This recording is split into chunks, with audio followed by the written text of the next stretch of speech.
ہمارے M P as اس وقت 92 ہمارے لیے بڑے محترم ہے، ان میں سے کتنوں کو ہم اکوموڈیٹ کر سکتے ہیں؟ دیکھو 11% سے زیادہ آئین کے مطابق آپ کیبنٹ نہیں بنا سکتے، باقی لوگ obviously ہوں گے، وہ چیئرمین ہوں گے، کوئی دوسرے عہدوں پہ ہوں گے، لوگوں کو چاہیے کہ ایک دوسرے کو اکوموڈیٹ کرے، ایک دوسرے کو کی وجود کو تقسیم کرے اور ان کی کوالیفیکیشن، اس میں میرا کوئی رول نہیں ہے، یہ خان صاحب کی ثوابدید ہے۔ میں نے کبھی بھی نہ کسی کا پیغام لے کے گیا ہوں، نہ کسی کا پیغام کسی کے لیے وہاں سے پیغام لے کے آتا ہوں، میرے پاس خان صاحب کے انسٹرکشن آتے ہیں، لیکن میں نے کبھی بھی کوئی پیغام بھی لا کر کے شیئر نہیں سر کیا۔ آپ جیسے پڑھے لکھے اس صوبے میں لوگ ہیں، تو کیا پورے خیبر پختونخوا میں کوئی بھی پڑھا لکھا ایسا نہیں ملا جو وزیر خزانہ یا مشیر خزانہ کے طور پر آئے، باہر سے بندہ منگوایا؟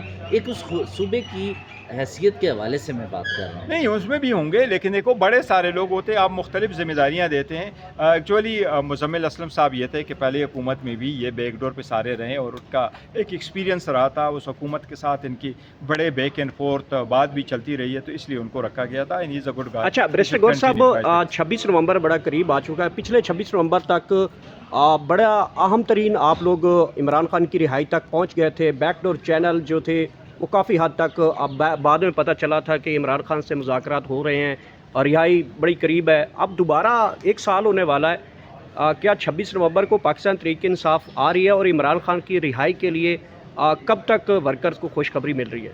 دیکھو خان صاحب کی رہائی کے لیے ہم کوشش کر رہے ہیں، آواز اٹھا رہے ہیں، ایوان میں بھی آواز اٹھا رہے ہیں، آپ سڑکوں روڈز پہ بھی ہم آواز ہی اٹھا رہے ہیں اور عدالتوں میں ان کا فائٹ کر رہے ہیں، لیکن آئندہ اس نومبر میں، آنے والے نومبر میں کسی احتجاج کا ابھی تک خان صاحب نے کوئی اعلان نہیں کیا۔ اس لیے بیک ڈور چینل رابطے میں ہے، ایک بیک سال ڈور ہو گیا، چینل کسی سے بھی نہیں، نہ حکومت کے ساتھ نہ اسٹیبلشمنٹ کے ساتھ۔ Thank you. خلاف ہو جاتے ہیں۔ سر یہ آپ درست کہہ رہے ہیں، کیونکہ کل آپ نے نہیں۔ تقریبار سلمان اکرم راجہ کو نہیں، منافق اور گھٹیا کہا تھا۔ دیکھیں میں یہ کہہ رہا ہوں، دیکھو وکلا آپس میں ملتے ہیں، اچانک کوئی آپس میں آ جاتی ہیں تو ہم سارے وکلا آپس میں مل جل کے کرتے ہیں۔ پارٹی کے پلیٹ فارموں سے میں ہمیشہ یہ کہتا رہا ہوں، ابھی یہ بھی موجود ہے، ان کو بھی میں نے کہا تھا، میں نے مروت کو بھی کہا تھا کہ زبان پہ ہمیشہ لوگ لگام رکھتے ہیں۔ جب آپ ایک پارٹی میں پوزیشن لے لیتے ہیں، آپ کی اپنی زندگی آپ کی اپنی نہیں ہوتی، آپ کی اس وقت تک اپنی نہیں ہے جس وقت تک آپ اس سیٹ پہ بیٹھیں۔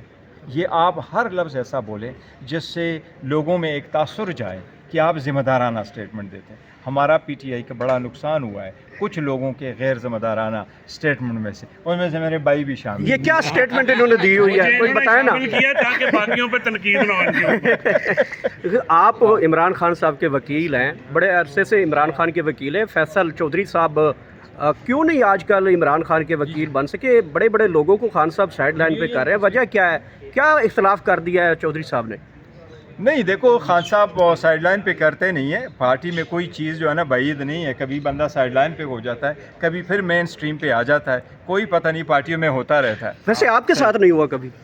سر میں آپ چاہ رہے ہو جائے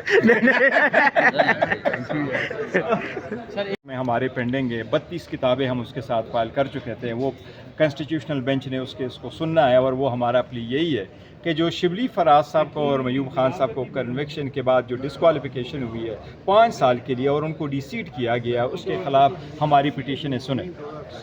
شبلی صاحب کے کیس سیٹ پہ الیکشن ہے 30 تاریخ کو، اور عمر صاحب والے میں 23 نومبر کو ہے۔ آج میں نے تیسری اپلیکیشن دی ہے اور سپریم کورٹ سے میں نے درخواست کی ہے کہ اگر آپ نے 30 اکتوبر سے پہلے اس کیس کو نہیں سنا تو یہ انفرکچس ہو جائے گا، یہ بڑی ناانصافی ہوگی، میری درخواست ہوگی، گزارش ہوگی، میں پہلے بھی مل چکا ہوں، درخواست کر چکا ہوں، یہ تیسری اپلیکیشن میں نے سبمٹ کی ہے کہ ہمارے کیس کو سنیں۔ اچھا، عمران خان صاحب نے واضح حکم دیا ہے کہ جو اب ضمنی الیکشن ہونے جا رہے ہیں اس میں پاکستان تحریک انصاف حصہ نہیں لے گی، ہمارے سورس کے مطابق عمر ایوب صاحب کی اہلیہ جو ہے وہ الیکشن میں حصہ لے گی۔ آپ کو بڑا کیٹیگوریکلی میں کہہ رہا ہوں، جو پنجاب میں ہمارے الیکشن ہونے جا رہے تھے اس میں ہم نے بائیکاٹ کیا تھا، اس میں ہمارے الیکشن نہیں کنٹیسٹ کر رہے، ان سیٹوں پہ جو ہمارے کنوکٹ ہوئے۔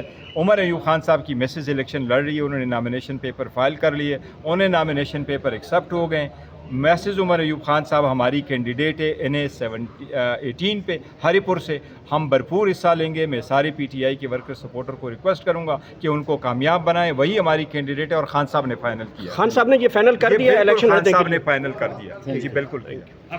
دیکھو خان صاحب کی رہائی کے لیے ہم کوشش کر رہے ہیں، آواز اٹھا رہے ہیں، ایوان میں بھی آواز اٹھا رہے ہیں، آپ سڑکوں روڈز پہ بھی ہم آواز ہی اٹھا